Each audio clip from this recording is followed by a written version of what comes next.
Hello সবাই, আবার চলে এলাম একটা নতুন ব্লগ নিয়ে। আজ আমরা কোথাও বেরোইনি, বরং ভেবেছি আজ একটু রেস্টে রাখা যাক। তাই ভাবলাম তোমাদের আমাদের হোটেলের রুমটা একটু ঘুরে দেখাই।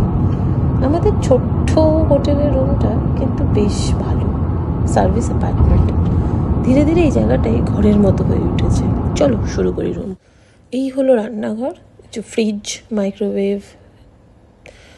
তারপরে এখান থেকে কিচেন থেকে সামনের দিকে একটা স্লিম প্যাসেজ, এখান থেকে পুরো ঘরটা সংযুক্ত। একটু হাঁটলেই পৌঁছে যাচ্ছি ড্রয়িং রুমে। এই জায়গাটা আমার খুব প্রিয়। একটা আরামদায়ক সোফা, যার ওপর আপাতত আমাদের জামা কাপড়, আর সামনে একটা ছোট টিভি, তার পাশে শান্ত আলো। চুপচাপ বসে থাকতেও ভালো লাগে। এই ব্যালকনি দিয়ে বাইরে বেরোনো তো যায় না, কিন্তু এখান থেকে বাইরের দৃশ্য বেশ ভালোই দেখা যায়। ড্রয়িং রুম থেকে বেডরুমে একটা কিউট উইন্ডো আছে, কাট আউট টাইপের। এখান থেকে হাতও নাড়তে পারো, কথাও বলতে পারো, এমনকি রিমোটও পাস করা যায়।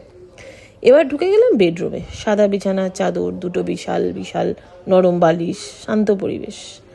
আর আছে একটা ওয়ার্ডরোব, একটা আয়না উল্টো দিকে, আর হেঁটে ঘোরার মতো জায়গা ঠিকঠাক। রাতের ঘুম আর রিল্যাক্স করার জন্য পারফেক্ট। ওয়াশরুম, সব শেষে ওয়াশরুম, ঝকঝকে পরিষ্কার, গরম জলের শাওয়ার, খুব সিম্পল। বাইরে থেকে ফিরে ঘেমে নিয়ে যখন এটাই অনেক ভালো লাগে। চলো, এটাই হলো আমাদের বেডরুম ট্যুর। এই বড্ড সিম্পল, কিন্তু তাতে কি, আমাদের গল্প, আমাদের জিনিসপত্র, আমাদের হেসে ওঠা, এই জায়গাটাই এখন একটা ছোট্ট বাড়ি হয়ে উঠেছে।